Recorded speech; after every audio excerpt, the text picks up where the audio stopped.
Hello, my name is Ana Vizurraga, and I'm going to show you how I use the pottery forming technique of pinching to make a small vessel, or a pinch pot. Now most people, when clay is placed in front of them, will instinctively pinch it to see how it feels and how it reacts to their touch. And the pinching technique has been around for thousands of years and used by people from all over the world to create sculptural as well as utilitarian objects. This technique doesn't require many materials. Clay and your hands. One of the first things I think that is important to take in mind when you're working with this technique is to not be in a hurry. We're going to start out, I'm going to grab a lump of clay, maybe a couple of pieces, and I'm going to press them into my hand. Mine's about the size of a small orange. Yours is probably going to be different because your hands are different from mine. Different size, different shape. And then I'm going to take that piece of clay, I'm going to place it in my hand, and I'm going to hold my hand in a cupped position. Place that clay in there. And with my other hand, I'm going to cup that hand as well. Because what we're trying to do is we're trying to create a sphere, okay, a ball. So I'm going to place it in my cupped hand, and with my other cupped hand, I'm going to pat it and turn the clay. Pat it and turn, pat and turn.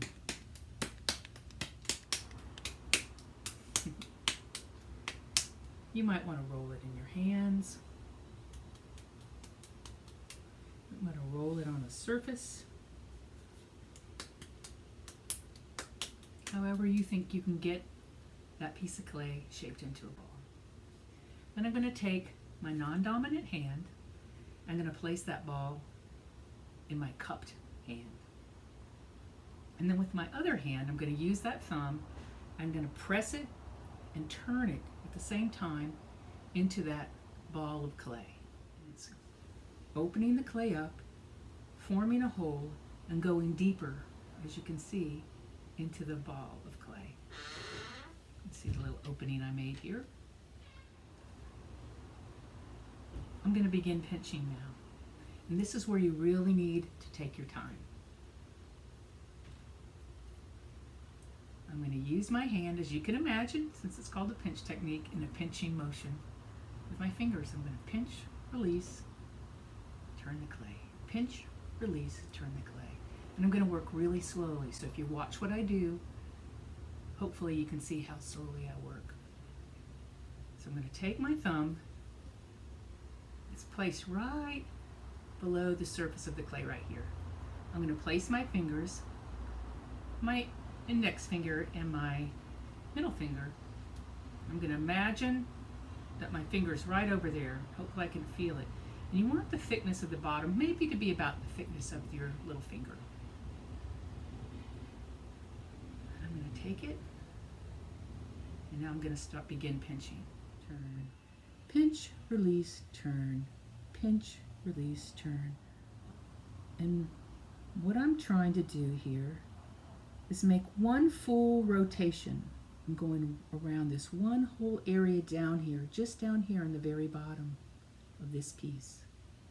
And once I've gone all the way around that full rotation, I'm going to take my hands and I'm going to move them up ever so slightly up towards the opening, but just not very far up towards the opening. So you see I didn't move my hand very far. And I'm going to begin to pinch, release, turn, pinch, release, turn, all the way around until I make another full rotation.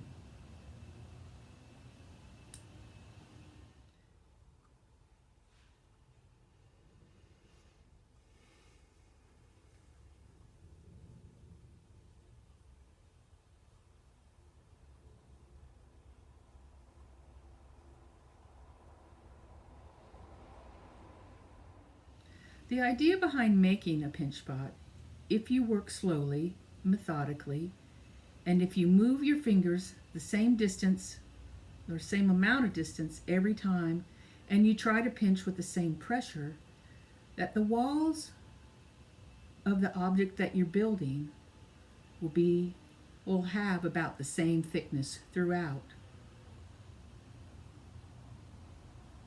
Made one full rotation. I'm going to move my fingers up again towards the opening of that pot. Pinch, release, turn. I keep this in my hands as long as possible because once I put it down on a flat surface, gravity is going to take effect. And if I place it down here and I work this way, the pot's probably going to come out this way, which isn't a bad thing, but it's just if you keep it in your hands, I think you have more of an idea of how much pressure and how much control you actually might have over the piece. I feel like you learn a little bit more that way.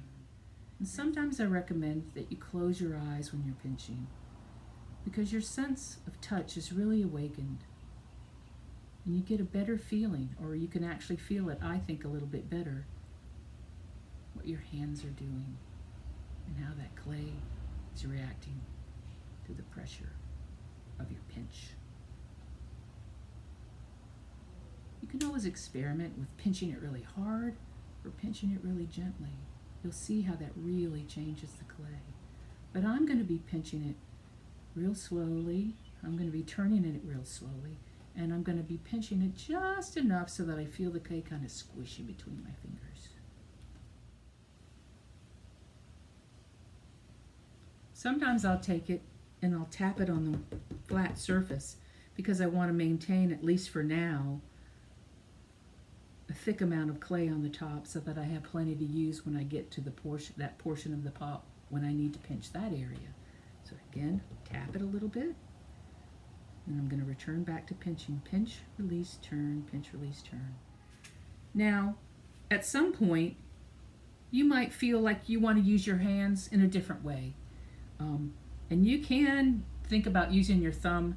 I like to use my thumb this way. Sometimes I'll take my thumb and I'll swipe it up in a vertical way, up the wall of the piece of pottery. Now again, I'm going to repeat that same process all the way around the pot. Again, I'm pressing with my thumb, and you'll see that ever so slightly, it pushes the piece out, and it begins to take on a different form. Pushing it out, and you can see the clay stretching as I push.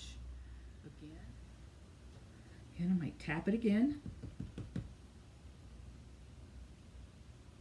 And you can keep working on this as long as you want. It might fall apart.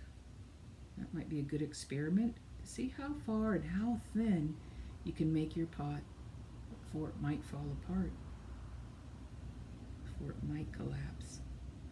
Now what I'd like to do is show you the walls of the piece. So I'm going to take a finished, or sort of finished pinch pot. I'm going to take my wire tool, and you can use any kind of string you want, embroidery floss, fishing line, and I'm just going to open up the pot so that we can look at the walls and we can see how thick they are. And you can see that they're pretty much the same consistency all the way throughout. And that's really what I'm trying to show you how to do. And if I show you using my fingers, if I press and pinch all the way around, you can see how my fingers, the pinching action, actually squeezes the clay and narrows it, thins it out.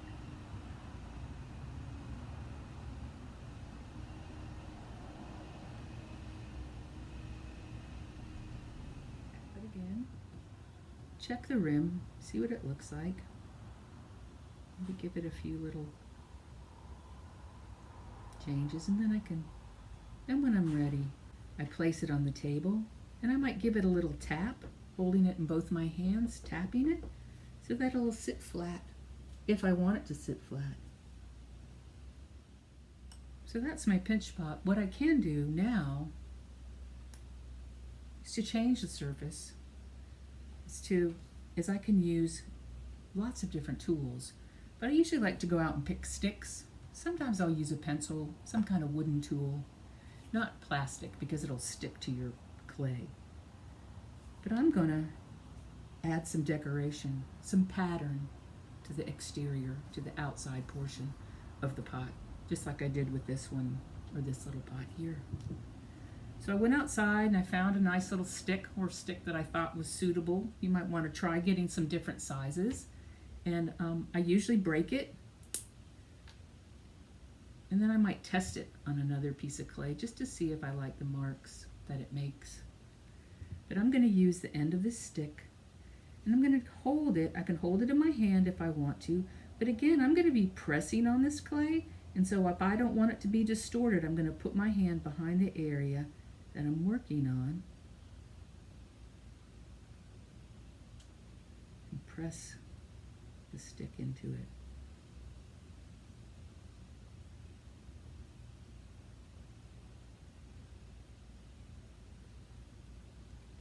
You might want to use a pattern. Maybe it's a pattern from nature that you're familiar with. A pattern that might be on a snake or a bird or a flower. Or maybe it's a pattern that maybe you have doodled somewhere.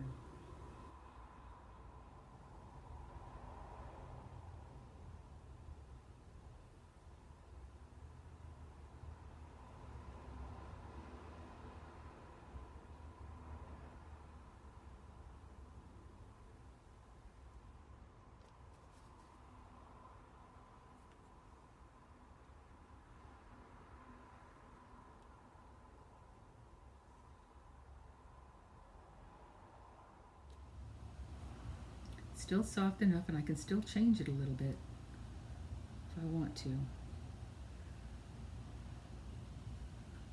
But that's my bench pot. I hope you enjoy your experience. I hope you experiment. And please, take your time when you do this.